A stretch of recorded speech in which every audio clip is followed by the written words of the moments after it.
반갑습니다, 여러분. RS입니다. 다우가 무려 1.5%가량 폭등했습니다.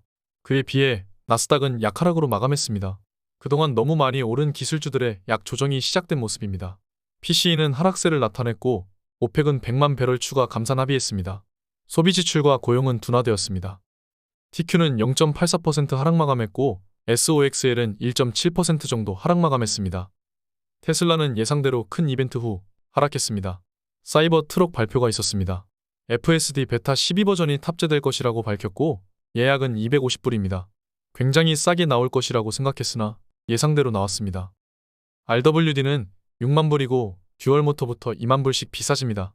사이버 트럭은 지금 미국에서 250불에 예약할 수 있습니다. 한국은 아직입니다. 외관부터 내관까지 정말 우리가 미래에 살고 있는 듯한 느낌을 줍니다. 어제 발표된 미국 근원 개인 소비 지출은 둔화되었다고 볼 수 있습니다. 21년 4월 이후 최저 수준입니다.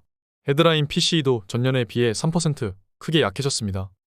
코메리카 은행 빌 아담스는 연준이 동결 기조를 유지하고 있지만 금리 인하가 점점 가까워지고 있다고 이야기했습니다.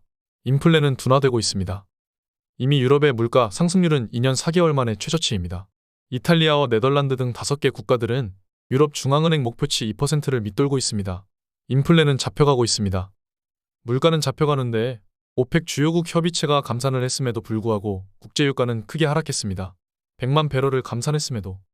브라질은 하루 산유량을 380만 배럴로 늘릴 예정이라 큰 타격이 없었습니다. 인플레는 잡혀가고 오일 프라이스도 마찬가지로 급등을 보여주지 못하고 있는 모습입니다. 정말 이대로라면 연착륙이 가능해 보입니다. 그렇다면 패드와치를 살펴보죠. 금리를 내년 5월에 내릴 것으로 예상하고 있습니다. 금리 인하에 대한 확률이 계속 커지고 있습니다. 파월은 내년에 정말 금리를 내릴까요? 파월이 가장 싫어하는 것은 볼커처럼 금리를 다시 급하게 내리는 것입니다. 볼커의 실수를 반복하고 싶지 않을 겁니다. 그러나 경제를 폭망하게 했다는 불명예로 은퇴하고 싶지도 않을 겁니다. 파월이 원하는 건 고금리 장기화입니다. 시장의 상승과 바램에 대해 반대로 행동하고 있죠. 하지만 이것 또한 내년 대선과 맞물려서 어떻게 변할지 모릅니다. 지금 가장 강력한 공화당 후보는 트럼프죠. 트럼프가 당선되면 당장 파월에게 금리부터 내리라고 지시할 것입니다. 그러면 인플레가 다시 촉발되고 나스닥은 버블로 바로 갈 것입니다. 미국의 요즘 가장 큰 문제는 도둑들의 천지가 되었다는 것이죠. 트럼프는 시원하게 한 방 먹여줍니다. 써버리겠다는 것이죠. 미국은 이런 사람을 원합니다. 쇠약한 바이든 대신 강력하게 문제들을 해결해주는 사람이 나타나길 원하는 것이죠. 극심한 인플레로 고통을 받는 아르헨티나 또한 마찬가지입니다. 그고 하비에르 밀레이가 압도적으로 당선됐죠. 중앙은행을 없애고 페소 대신 달러를 채택하겠다고 말했습니다. 민영화된 모든 기업들을 다시 국가로 반환하겠다고도 했죠. 이렇게 지친 국민들에게는 아주 강력한, 속 시원한 대통령이 필요한 것입니다. 테슬라는 말씀드렸던 대로 사이버 트럭이라는 엄청난 이벤트가 있었음에도 불구하고 매도 압력을 세게 받았습니다. 앞으로도 저항 안에서 움직일 가능성이 더 높습니다. 그렇다면 또 좋은 기회가 올 것이라는 거죠. 데이비드 라이언 또한 이제 팔아야 된다고 말했습니다. 지금 어느 정도 수익을 실현하고 베타가 높은 사람들은 베타를 낮추는 것도 동의합니다.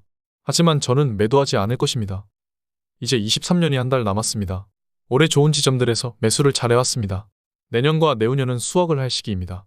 또한 내년 초에 기회가 크게 올 수도 있다고 보고 있습니다. 중요한 시기를 놓쳐선 안 됩니다. 함께 끝까지 투자하시죠. 저는 계속 기회를 기다리고 있습니다. 기회가 온다면 가장 먼저 여러분께 말씀드리도록 하겠습니다. 멤버십에서 함께 하시죠. 이번 한 주도 고생 많으셨습니다. 오늘 여기까지 하겠습니다. 감사합니다. 지금까지 목숨 걸고 레버리지와 테슬라 투자하는 RS 미국 주식이었습니다. 감사합니다.